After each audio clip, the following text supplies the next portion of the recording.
안녕하세요. 오늘도 사연 살롱을 찾아주셔서 감사합니다. 올해 43살 되는 여성입니다.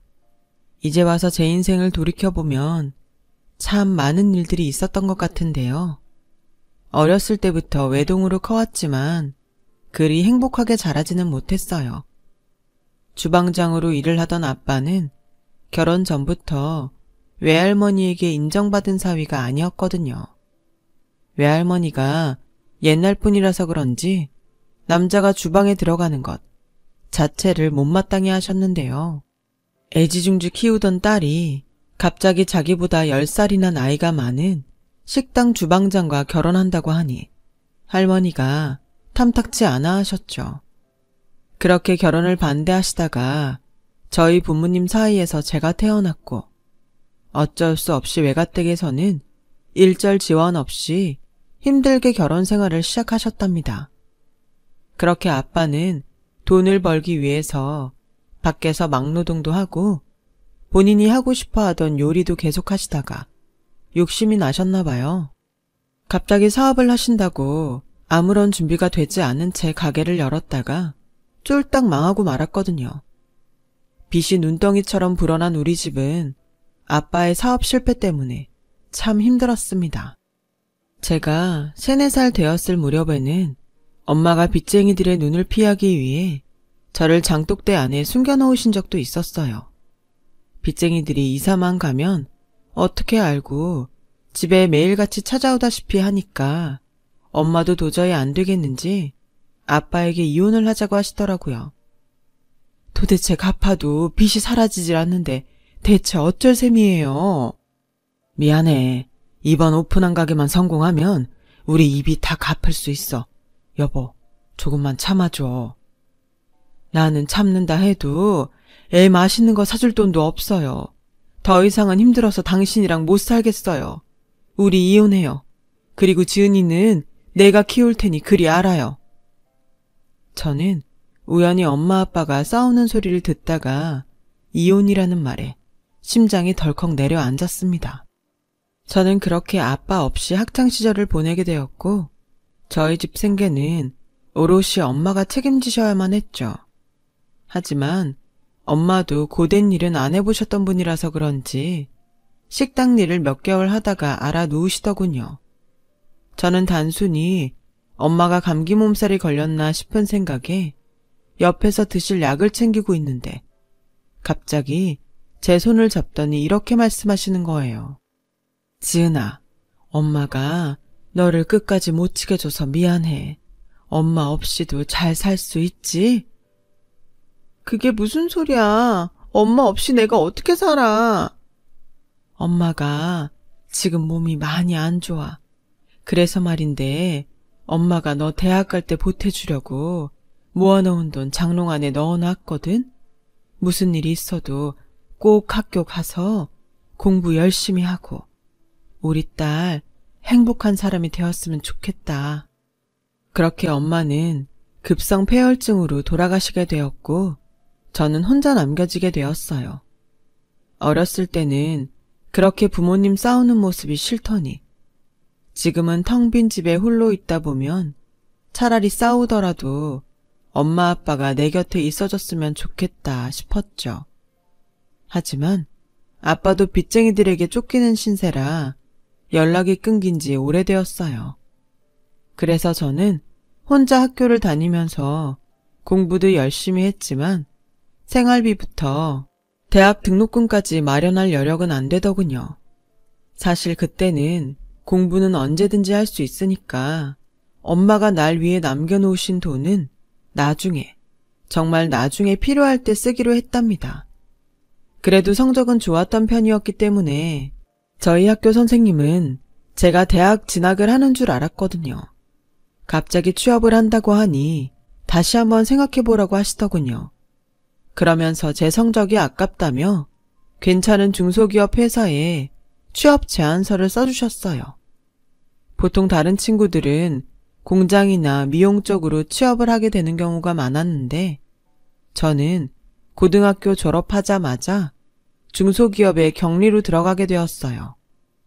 방앗간에서 사용하는 떡 절단기나 떡 뽑는 기계를 만드는 설비회사였는데 대부분 일하는 사람들이 남자들이라 그런지 저를 막내 여동생 대하듯이 참 잘해주시더라고요.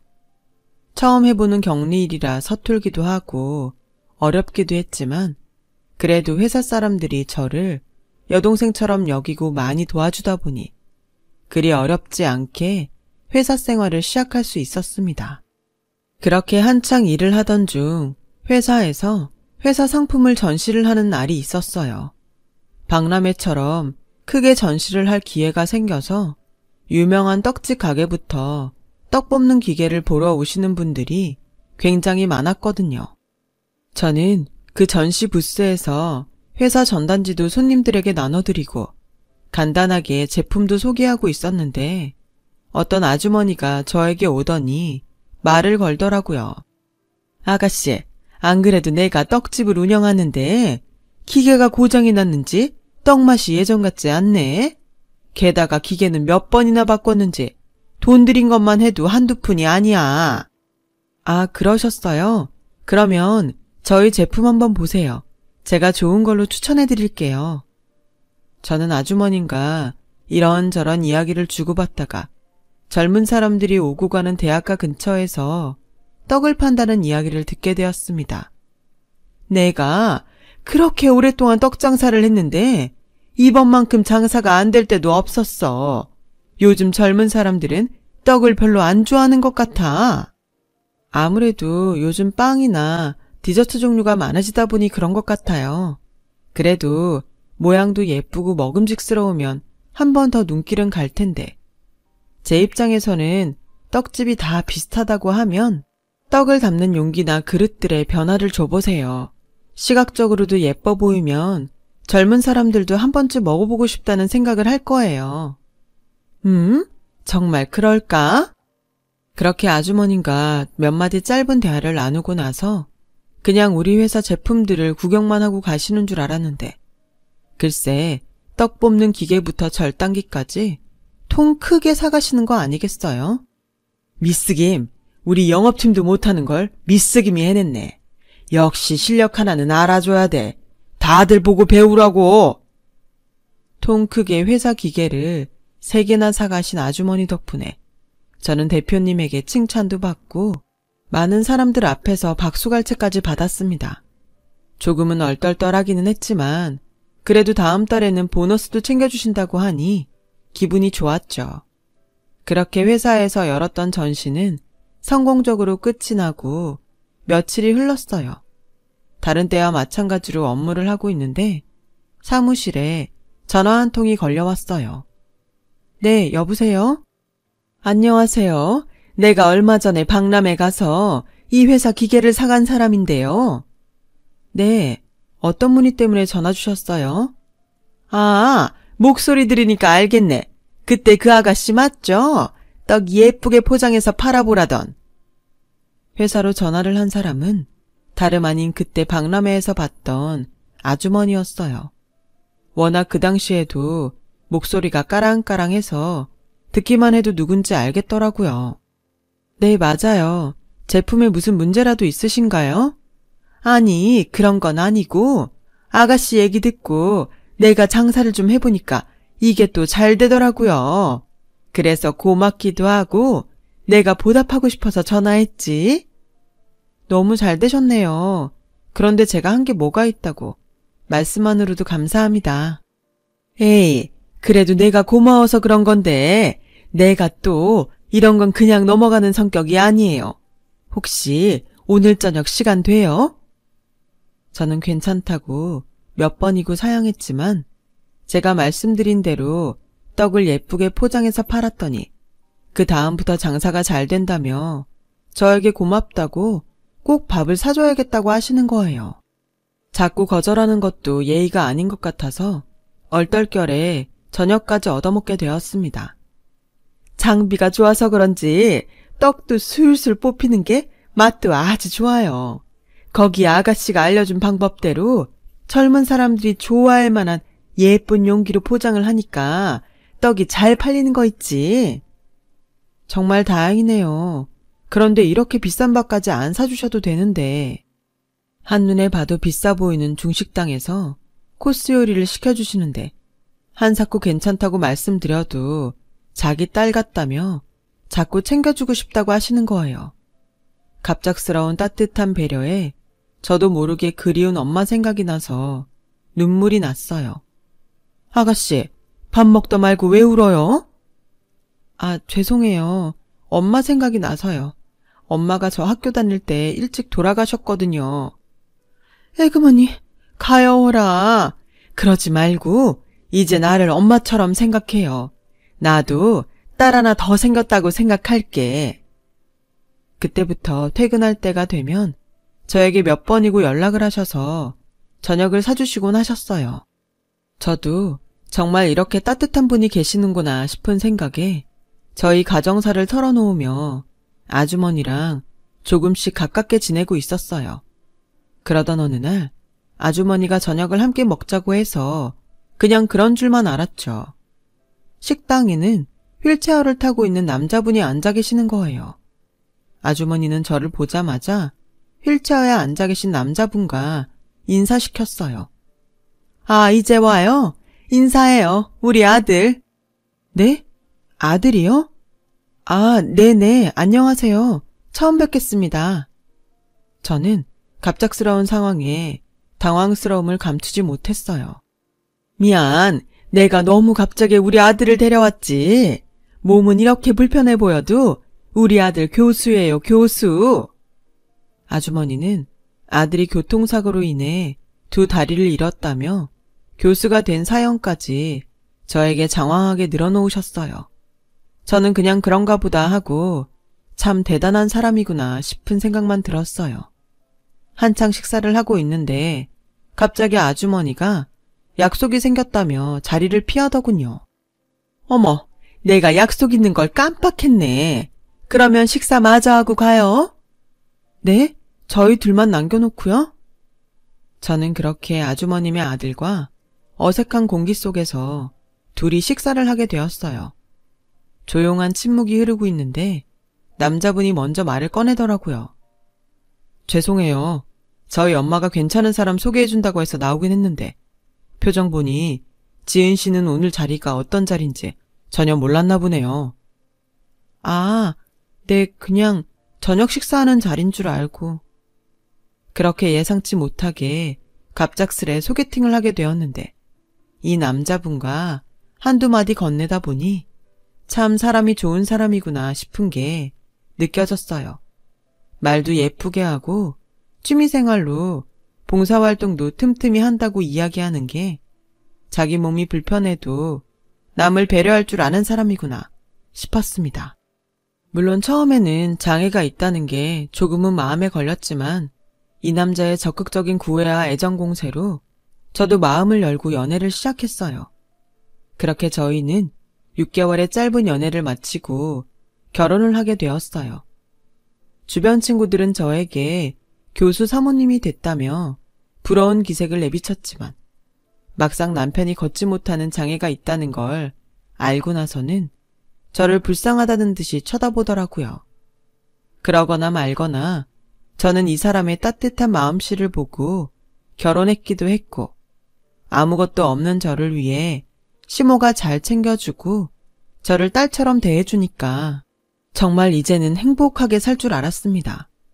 시모는 그동안 자기 아들처럼 교수되는 게 뭐 어렵겠냐며 저에게 그동안 해보고 싶은 공부도 해보라며 결혼을 적극적으로 밀어붙였는데요. 그런데 제가 시모의 말을 너무 철석같이 믿었던 건지 처음 결혼하기 전에 시모와 결혼 후의 시모의 모습은 달라도 너무 달랐어요. 게다가 결혼식을 간소하게라도 올리고 싶었는데 제가 이혼 가정에 아버지는 도망가시고 어머님은 돌아가셔서 안 계시다는 이유로 결혼식은 올리지 말자고 하시더라고요. 그러면서 시모가 가족들끼리 밥이나 먹자고 밀어붙이는 바람에 결혼식은 올리지 못했어요. 시모 말 맞다나 극간 결혼식 안 올리는 게 뭐 어때서라는 생각을 하긴 했었지만 그래도 살면서 처음이자 마지막이 될지도 모르는 결혼식인데 웨딩드레스 한번 못 입어본다는 게 내심 서운하더군요. 하지만 서운한 건 결혼식뿐만이 아니었어요. 결혼 전에는 하고 싶은 공부하게 해주겠다고 하시더니 지금은 매일같이 떡집으로 일하러 오라고 하루에도 몇 번씩 종부리듯 전화를 하시는 거예요. 얘야, 일어났니? 벌써 아침 6시다. 얼른 가게로 나오거라. 어머니, 아직 6시밖에 안 됐는데 벌써 나가요? 오늘 할 일이 얼마나 많은데 너는 아직도 집에서 빈둥대고 있니? 그리고 나오기 전 우리 아들 밥 차려주는 거 절대 잊지 말고. 분명 저에게 시집 오고 나서는 딸처럼 공부도 시켜주고 제가 하고 싶은 것들 다 해주겠다고 말씀하셨는데 시집 오자마자 그 다음 날부터 기다렸다는 듯이 노예처럼 일만 시키더라고요. 물론 시어머니 말씀을 다 믿은 제가 바보였지만 일을 시켜도 너무 시키길래 아예 나를 종부리듯이 대하려고 자기 아들이랑 결혼시킨 건가 하는 생각까지 들었어요. 아직 결혼을 안 한 신우가 있는데도 자기 딸은 공부해야 하니까 새벽부터 자정이 된 시간까지 떡집에서 해야 하는 모든 고된 일은 다 저에게 밀어놓더군요. 그렇게 하루 종일 허리도 못 펴고 24시간이 어떻게 가는지도 모르고 지낼 만큼 고된 일만 했어요. 그러다 하루는 엄마 기일이 가까워져서 어머님에게 미리 말씀드리니 어머님, 다음 주면 저희 엄마 기일이에요. 그래서 말인데 그날은 가게로 나와 일하는 걸 도와드릴 수 없을 것 같아요. 뭐? 그럼 쌀 불리고 떡 만드는 걸 이 늙은 시애미가 하라는 게냐? 그래도 저희 엄마 기일인데요. 죽은 사람은 죽은 사람이고 산 사람은 일을 해야지. 나 원참 얘가 말이 되는 소리를 해야지. 그러면 산소는 아침 일찍 갔다 와서 저녁 장사 준비하고 미리 우리 아들 먹을 밥상 차려놓고 나가는 거 잊지 말거라. 네, 어머님. 저는 다들 시집살이가 힘들고 고된 거라고는 들었지만 이 정도일 줄은 몰랐어요. 제 이야기를 들어줄 사람도 없었고 그냥 남들도 이 정도 시집살이는 하는 거겠거니 하면서 몇 번이고 도망치고 싶은 마음을 간신히 부여잡았습니다. 그렇게 하루 15시간이 넘도록 떡집에서 떡을 만들며 시간을 보내다 보니 몸이 많이 상하더라고요. 하루 종일 허리를 숙여서 일하느라 허리 디스크도 생겼고 떡 빚느라 손도 많이 써서 손목 보호대 없이는 잠깐이라도 일을 할 수가 없었어요.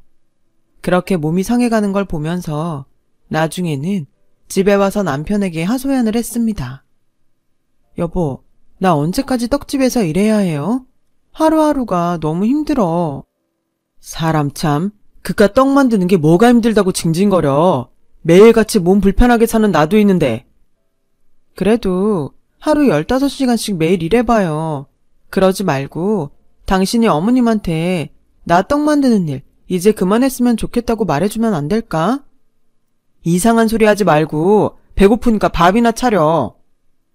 연애할 때는 그렇게 다정하고 말 한마디를 해도 따뜻하게 했던 남편이 언제 이렇게 변했는지 정말 남의 일인 것 마냥 말하더라고요. 하지만 제 편을 들어줄 사람도 제 이야기를 들어줄 사람도 아무도 없었습니다. 그렇게 하루하루 우울하고 힘들게 지내다가 어느 날 몸이 많이 피곤했는지 일하다가 잠깐 졸아버린 거예요. 짧은 외마디 비명과 함께 놀래서 눈을 떠보니 그만 떡을 뽑다가 손가락을 다치고 말았어요. 그렇게 저는 다급하게 시모를 향해 병원에 가봐야 될 것 같다고 이야기를 했고 시모는 제가 이야기를 하는데도 본체 만체하더라고요. 그러면서 별것도 아닌데 그냥 데일밴드나 붙이라고 말했을 때 그때 알았어요. 정말 이 사람들은 나를 가족으로 생각하지 않는다는 것을요. 사고의 후유증으로 병원에서는 몇 개월 동안 손을 쓰지 말라고 말을 했고 저도 더 이상 시키는 일을 다 해서는 안 되겠다 싶었어요. 어떻게든 내가 살려면 여기서 멈춰야겠다는 생각이 들었거든요. 그래서 용기를 내 시모에게 말했습니다. 어머님, 저 진짜 더 이상 일 못하겠어요. 집에서 살림만 하는 며느리가 싫으시면 제가 직접 일자리 알아볼게요. 얘가 말을 해도 이렇게 서운하게 하니 그래, 네 말도 이해가 된다. 내가 그동안 너무 일만 시켰지? 다 이유가 있어서 그런 거야. 네? 이유요? 그럼 내가 너 처음에 우리 아들 소개시켜줬을 때 왜 소개해준 줄 아니? 네가 성실하고 참 긍정적이라서 그랬던 거야. 그리고 이렇게 너한테 우리 가게 떡 만드는 레시피까지 다 알려준 이유가 언젠간 내가 죽거든 이 떡집을 너에게 물려주려고 했었던 거거든. 저에게 떡집을 물려주신다고요? 그래, 너도 알다시피 우리 아들도 몸에 장애가 있고 딸이라고는 지밖에 모르는 앤데 우리 집 가업을 이어받겠니? 그나마 성실하고 일 잘하는 네가 해야 맞는 거지. 시모는 자기가 운영하던 떡집을 저에게 물려주라고 하신 거라며 그동안 일을 고되게 시킨 이유를 설명하더라고요. 아니, 누가 떡집 물려받고 싶다고 했나요? 저를 위하는 것처럼 말은 하는데 어이가 없더라고요. 게다가 손가락 부상 이후 후유증이 생겨서 조금이라도 힘이 들어가는 일을 하려고만 하면 팔 전체가 저릿저릿하고 아픈 게 도저히 이 몸 상태로는 일을 할 수가 없었어요. 제가 사고 후유증 때문에 더 이상 떡 만드는 일을 할 수 없다는 사실을 나중에 알고 나서야 시모가 이런 말을 하더군요. 아, 이거 받아라. 네? 어머니, 이게 뭐예요? 이혼 서류다. 이혼이요?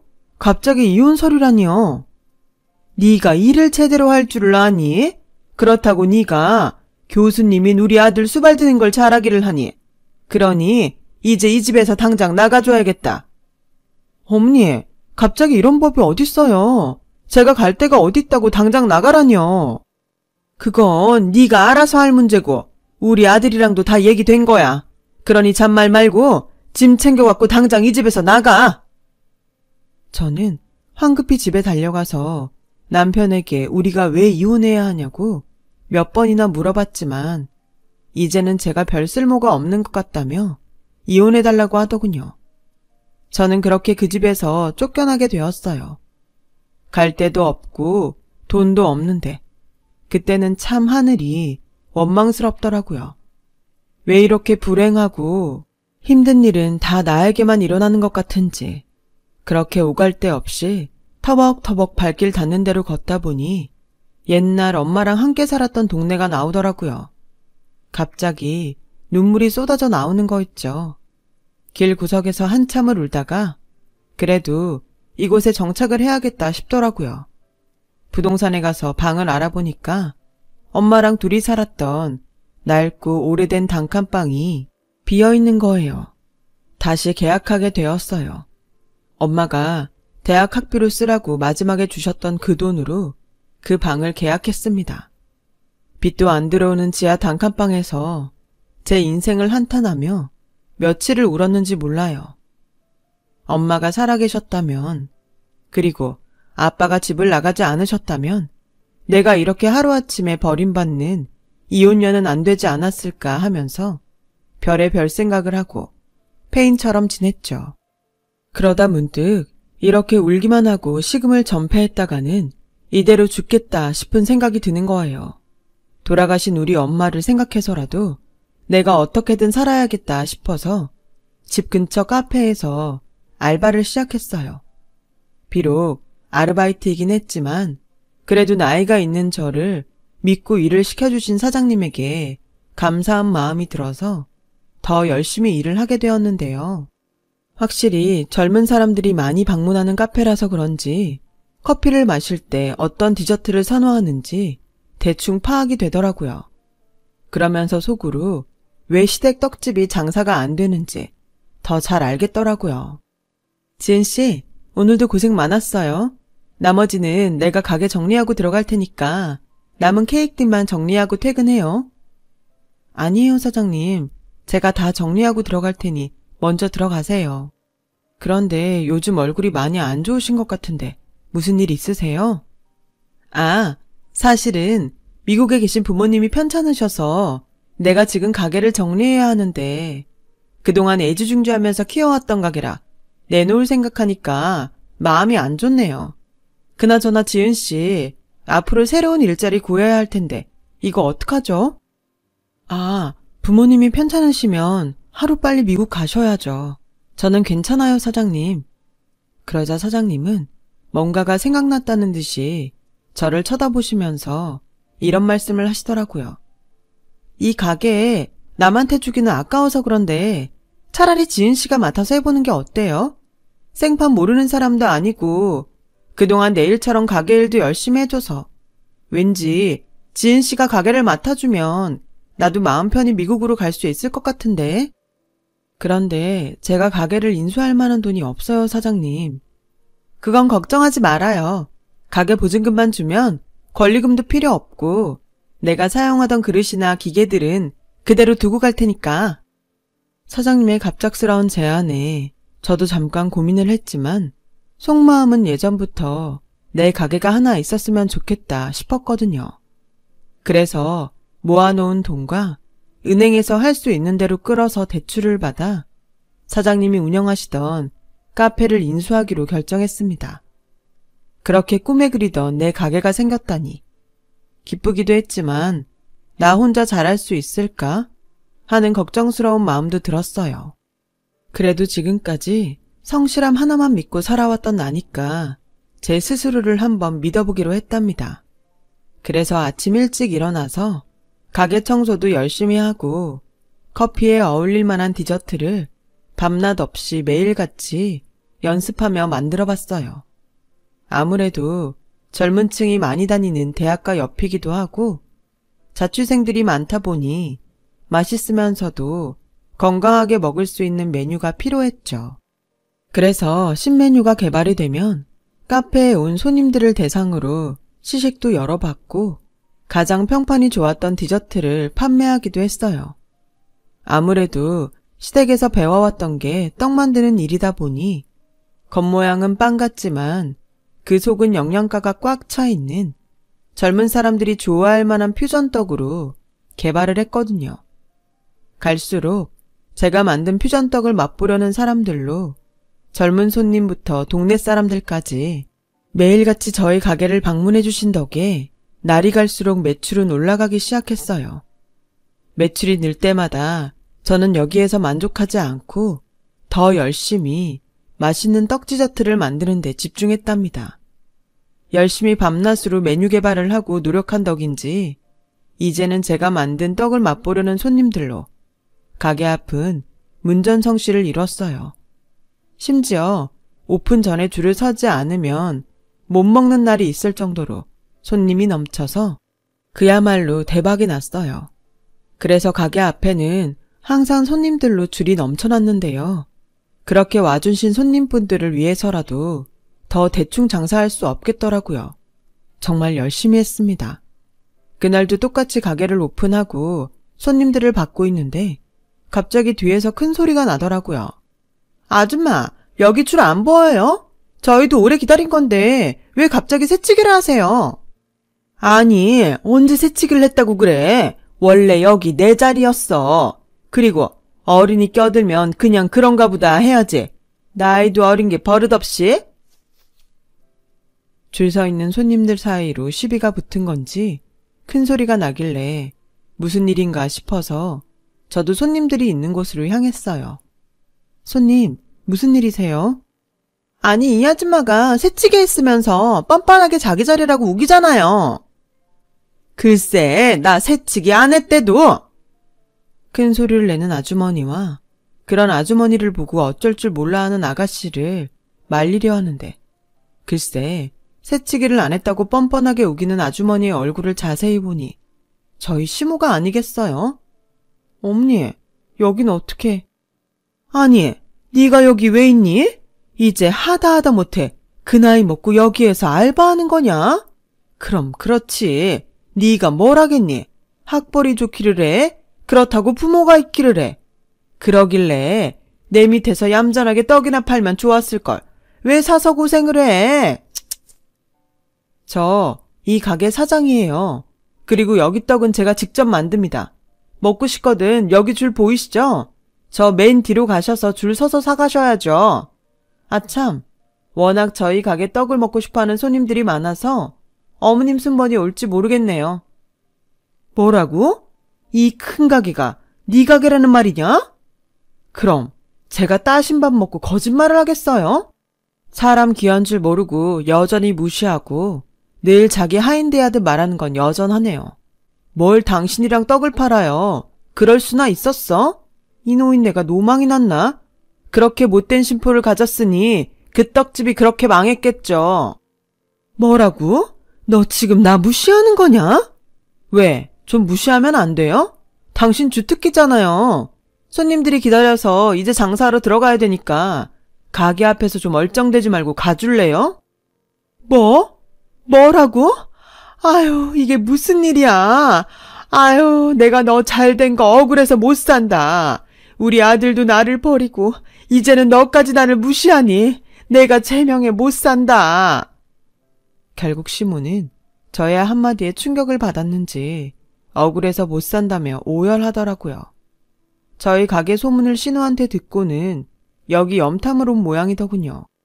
제가 주인인 줄은 꿈에도 몰랐겠죠.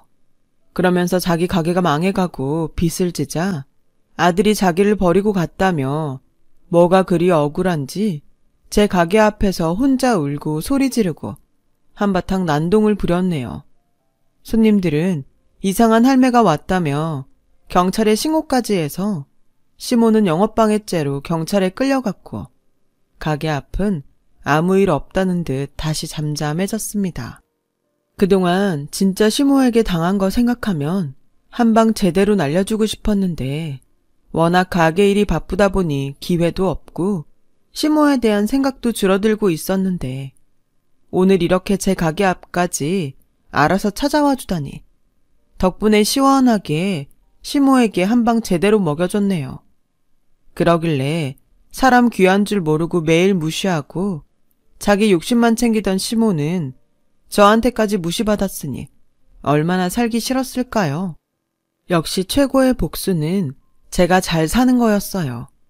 그 이후에도 시모가 뻔뻔하게 찾아와서 자기가 잘못했다며 예정을 생각해서라도 자기 좀 도와달라며 몇 번을 제 앞에서 울면서 빌다가 갔네요.